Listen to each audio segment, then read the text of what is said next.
Hi అండి, నమస్తే అందరికీ. వెల్కమ్ టు మన ఛానల్. నేను మీ జయశ్రీ. సమ్మర్ వచ్చిందంటే చాలు ఈ బ్రేక్ఫాస్ట్ మా ఇంట్లో వారంలో 2 సార్లు అయినా ఉంటుందండి. అందరికీ చాలా ఇష్టము. మా అల్లునికి, మా అమ్మాయికి, వీళ్ళకి అందరికీ చాలా ఇష్టం.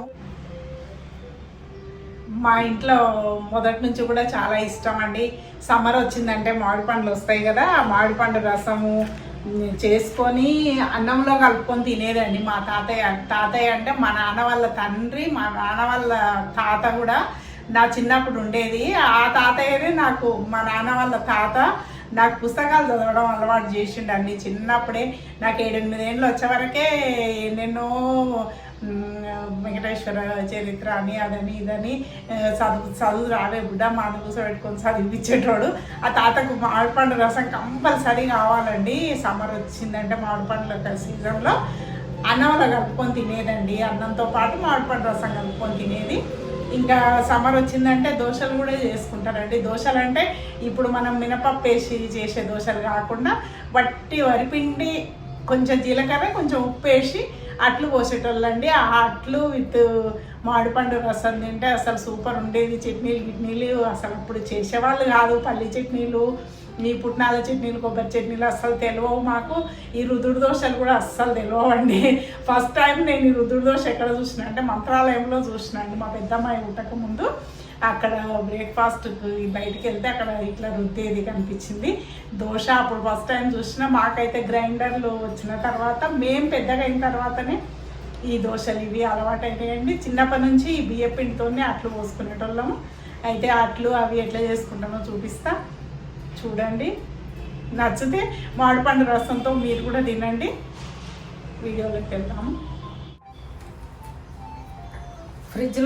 డీప్ ఫ్రిడ్జ్లో నుంచి బయటకు తీసి పెట్టినా అండి. ఇట్లా కరిగింది, మెత్తగా అయిపోయింది.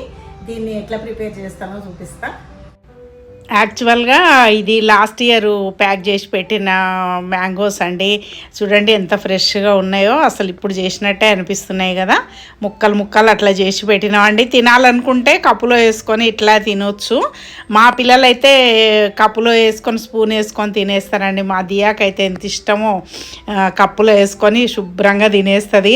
వీళ్ళైతే దోశలో వేసుకొని తింటారు, కానీ పిల్లలకు పెద్దగా దోశతోన తినడం కంటే కప్పులో వేసుకొని జ్యూస్ తినడమే ఇష్టం అండి.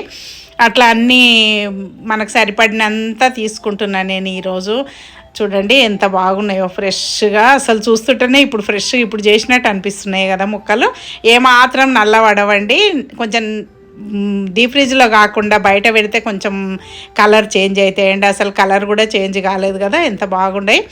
ఇంకా నేను ఒక్కదాన్నే కదా అని చెప్పేసి కొంచెమే తీసుకుంటున్నా అండి. మళ్ళీ మిగిలింది ప్యాక్ చేసి ఫ్రిడ్జ్లో పడేస్తే ఇంకొకసారి తీసుకోవచ్చు.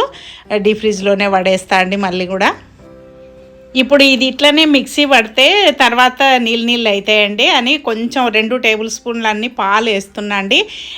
కొంచెం మనకు అది స్వీటు ఎక్కువ కావాలనుకుంటే, కొంచెం పుల్లగా ఉన్న పండు అని అనుకుంటే 2 స్పూన్ల చక్కెర కూడా వేసుకోవచ్చండి. ఈ పండ్లు అయితే మా వదిన మళ్ళీ ఊరు నుంచి తెచ్చిన కాయలు అప్పుడు చేసి పెట్టినవి ఒక ప్యాకెట్ మిగిలినది, అది తీసుకుంటున్నా. ఇవైతే చాలా స్వీట్గా ఉంటాయండి ఈ పండ్లు. వాటితో చేస్తున్నా. 1-2 సుట్లు తిప్పితే సరిపోతుందండి. చూడండి ఎంత చిక్కగా అయిపోయింది పల్ప్ అంతా. అసలు ఇంకా ఇది ఇట్లనే ఉంటుందండి. అసలు నీళ్ళు అనేది రాదు సైడ్కి. మామూలుగా వట్టి పండ్లు ఒకవేళ మిక్సీ చేసుకున్నామంటే సైడ్కు నీళ్ళలాగా పేరుకుంటుందండి. అట్లా ఇప్పుడు కొంచెం పాలు వేసి చేస్తే అట్లా పల్పు ఇట్లా గట్టిగా చిక్కగా వస్తుంది. మనకు దోశతో అద్దుకున్నా, పూరితో అద్దుకున్నా కానీ మంచిగా పట్టుకుంటుందండి దానికి.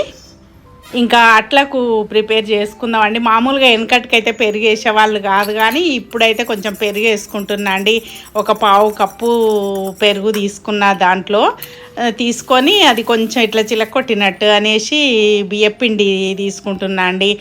మామూలుగా ఊర్లలో అయితే బియ్యపిండి, కొంచెం గోధుమ పిండి కానీ, కొంచెం శనగపిండి కానీ వేసేవాళ్ళు. తర్వాత మా అత్తగారింట్లో అయితే, మా చిన్నప్పుడు అయితే వట్టి బియ్యపిండి, దాంట్లో జీలకర్ర, ఉప్పు మాటకే వేసి చేసేదండి. అట్లు కూడా అట్లా లేసేది పెంకు మీద. చూడండి ఈ కప్పు 1/2 కప్పు మెజర్మెంట్ తోటి నేను 1.5 కప్పు తీసుకుంటున్నా అండి. ఇంకా ఒక పావు కప్పు బొంబాయి రవ్వ వేసిన అండి, కొద్దిగా జీలకర్ర, ఉప్పు, ఇంకా ఇంతే అండి. దీంట్లోకి ఏమీ అవసరం లేదు. ఒకసారి అన్నీ మిక్స్ చేసిన తర్వాత వాటర్ వేసి మనకు లూజ్గా కలుపుకోవాలండి.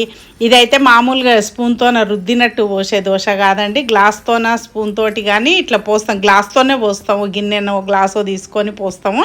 ఇట్లా పిండి కన్సిస్టెన్సీ అయితే బాగా లూజ్గా ఉండాలండి. ఇట్లా కలుపుకున్న తర్వాత నాకు ఇష్టము కొంచెం ధనియాల పొడి వేసుకుంటున్నా అండి. కొంచెం ధనియాల పొడి వేస్తే ఆ టేస్టే కొంచెం డిఫరెంట్గా ఉంటుంది. అట్లా అని నేను వేసుకుంటున్నా. మామూలుగా ధనియాల పొడి కూడా వేసేవాళ్ళు కాదు.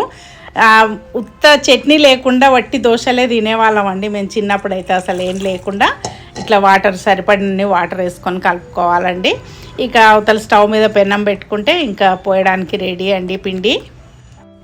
ఇది క్యాస్ట్ ఐరన్ తవా అండి. వెనకటి నుంచి కూడా క్యాస్ట్ ఐరన్ తవాలే వాడేది మా ఇంట్లో కూడా. అయితే నేను అట్లా ఉల్లిపాయలు కట్ చేసినప్పుడు దోశ వేయాలనుకున్నప్పుడు ఆ తొడిమే వైపు కొంచెము ఎక్కువ పెట్టి తీసుకుంటా అండి, వేస్ట్ అవుతుంది కదా.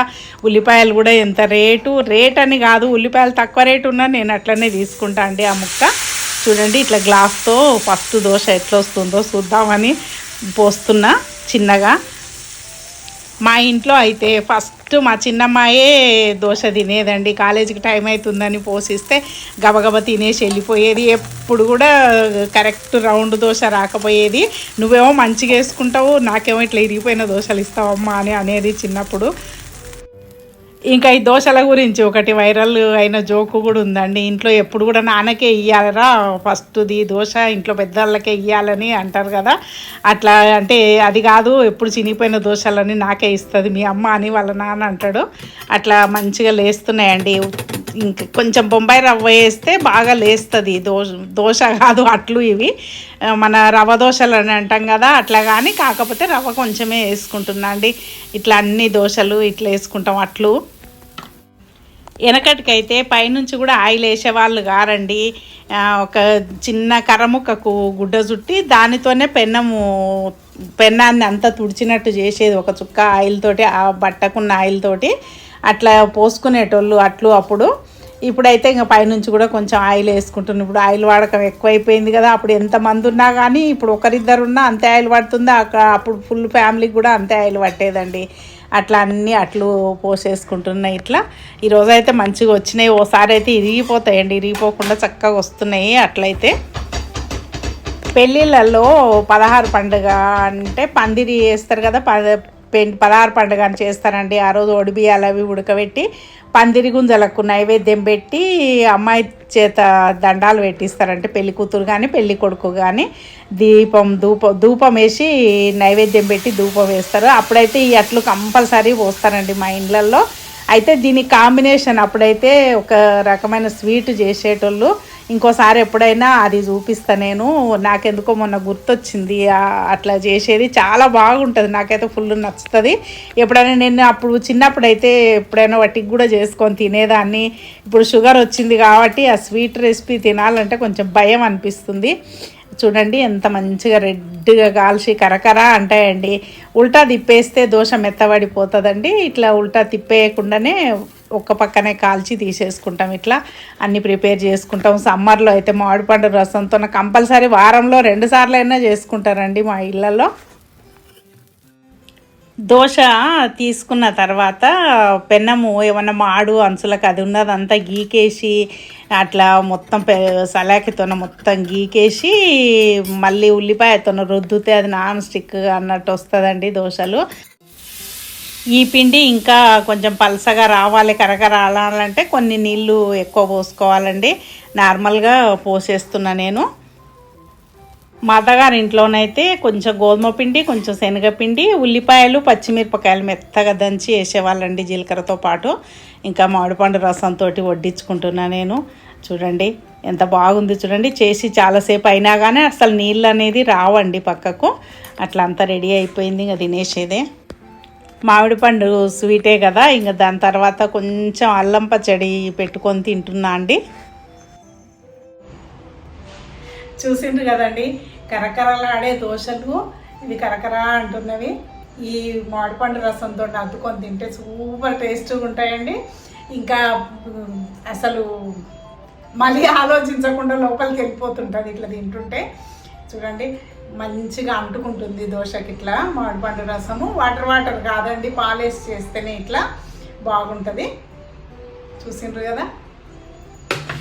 ఈ వీడియో మీకు నచ్చినట్టయితే లైక్ చేయండి, షేర్ చేయండి, సబ్స్క్రైబ్ చేయండి. Thank you for watching.